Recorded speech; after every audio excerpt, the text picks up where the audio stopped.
ഗാസയിൽ തുടരുന്ന ആക്രമണങ്ങളിൽ ഇസ്രായേൽ പ്രധാനമന്ത്രി ബെഞ്ചമിൻ നെതന്യാഹുവിനെതിരെ രൂക്ഷ വിമർശനവുമായി പലസ്തീൻ പൗരനായ പാർലമെന്റ് അംഗം. നെതന്യാഹു സമാധാനത്തിന്റെ സീരിയൽ കില്ലറാണെന്ന് പാർലമെന്റായ സെനറ്റിനെ അഭിസംബോധന ചെയ്യവേ ഐമാൻ ഒദേദ് ചൂണ്ടിക്കാട്ടി.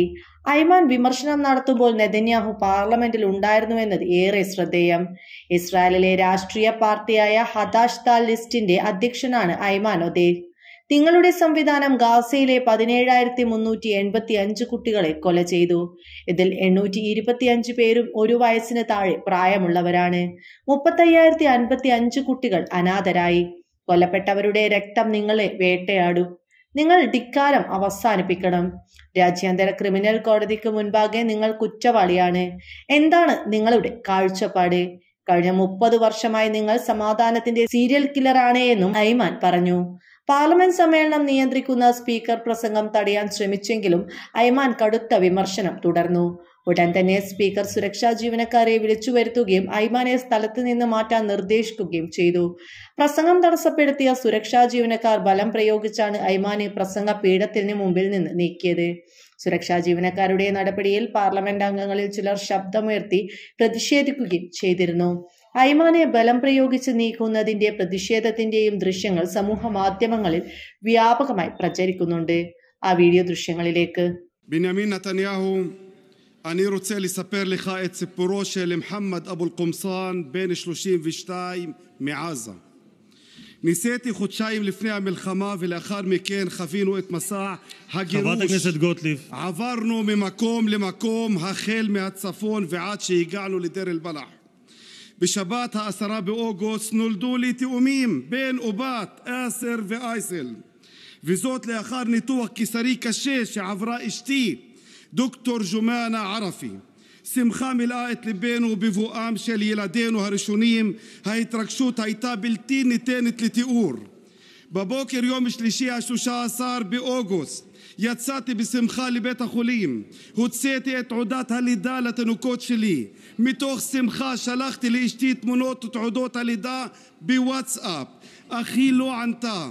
באותו הזמן קיבלתי שיחה מאחד השכנים ששאל אם אני בסדר. עניתי אני בסדר.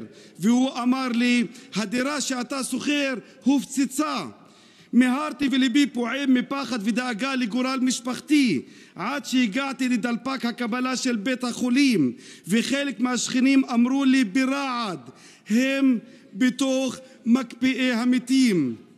לא עברו 10 דקות מאז הוצאתי תעודת הלידה ופתאום אני מוציא להם תעודות פטירה. התמוטטתי.